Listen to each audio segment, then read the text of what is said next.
Alright, hi everybody. So today we're going to talk about table G and what it means to use table G correctly. And so what table G really focuses in on are the temperature effects. What's happening when we increase or change the temperature of a solution and how it affects the solubility. And so these are represented in solubility curves, which as I said is table G, and you can see it peeking in there at the bottom of the slide. And what table G shows you is on the x-axis, the temperature, so that's our independent variable, what we're actually affecting. And on the y-axis, it shows us how much salt can dissolve in 100 grams of water. And this becomes really important when we're doing problems, because the idea is that we can change the amount of water, but then the whole y-axis will change accordingly. So that's what I mean by beware of changing solvent amounts. Let's take a quick look at table G and a simple look at it using a salt like KNO3. And you can tell, like, wow, this curve is sort of a little bit complicated because there's a lot going on, so many salts. But if we highlight KNO3, then we can really focus in on this salt in particular. And what we can look at KNO3 is the saturation. What this curve tells you, when you're on the line, you are saturated. And if you remember back to the definition of saturation, it's the maximum amount of solute that can dissolve in a given amount of solvent at a specific temperature. And so you're going to see the saturation will change. It's going to go up for KNO3 in particular.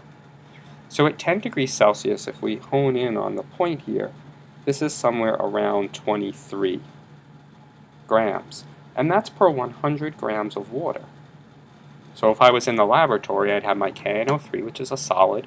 I would add that to 100 milliliters, which is the same as 100 grams of water. Density of water is 1. And that would give me a saturated solution at that particular temperature.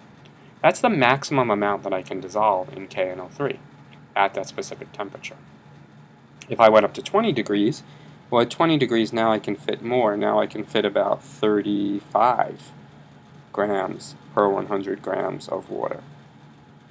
And if I went up to 30 would give me around 47 grams per 100 grams of water.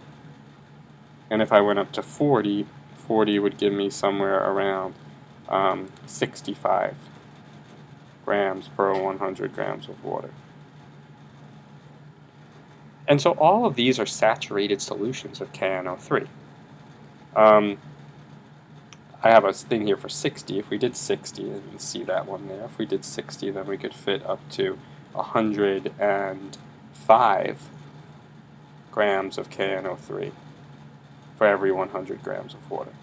All of these are saturated, and so on the graph, when I look at this, this means that I'm on the line. If I'm saturated, I'm actually on the line.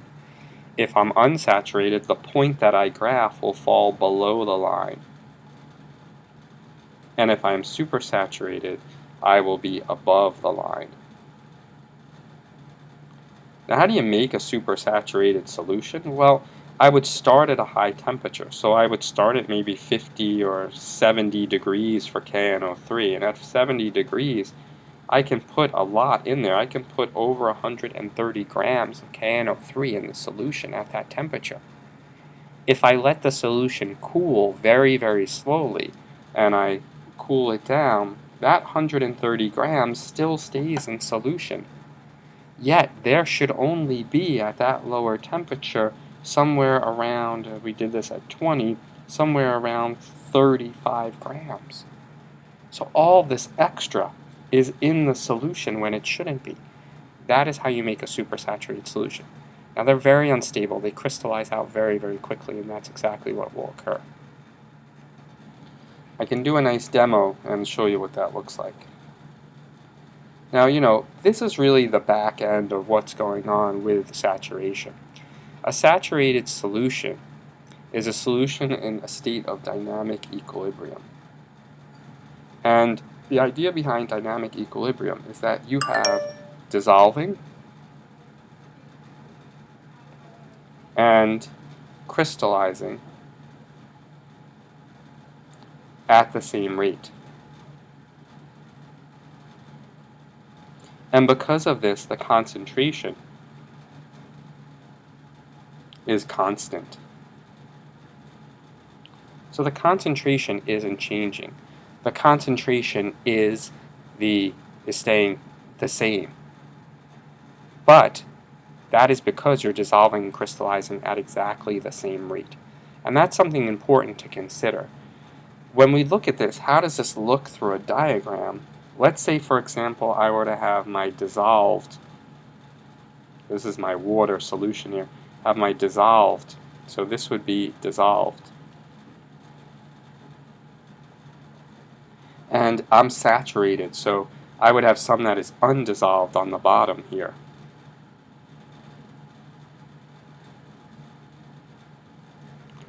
Now, the solution is dynamic. You have back and forth flow between what's dissolved and what's not dissolved.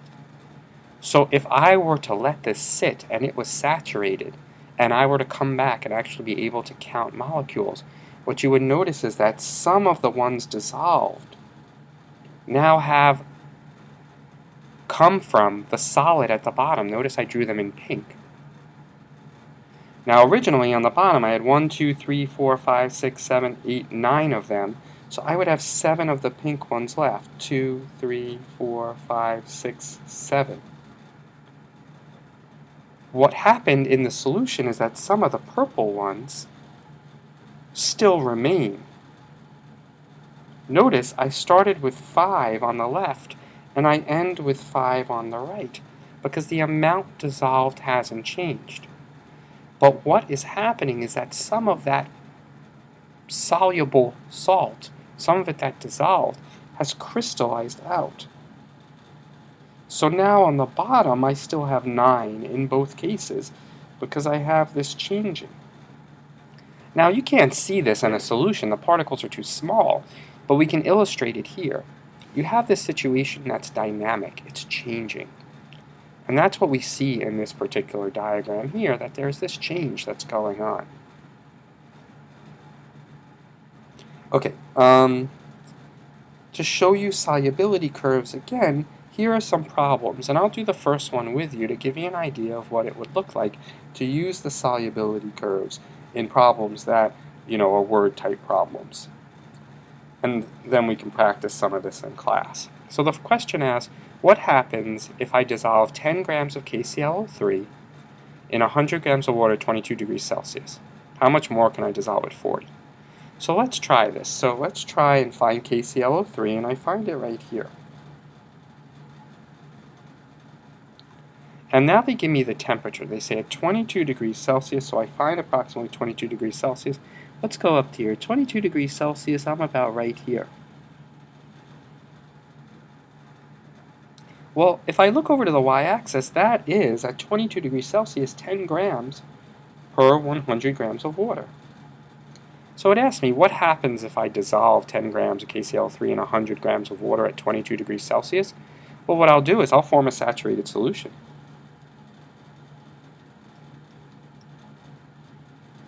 If you try to do this, you'd have a little bit of crystals that would be forming on the bottom, but it would pretty much all dissolve.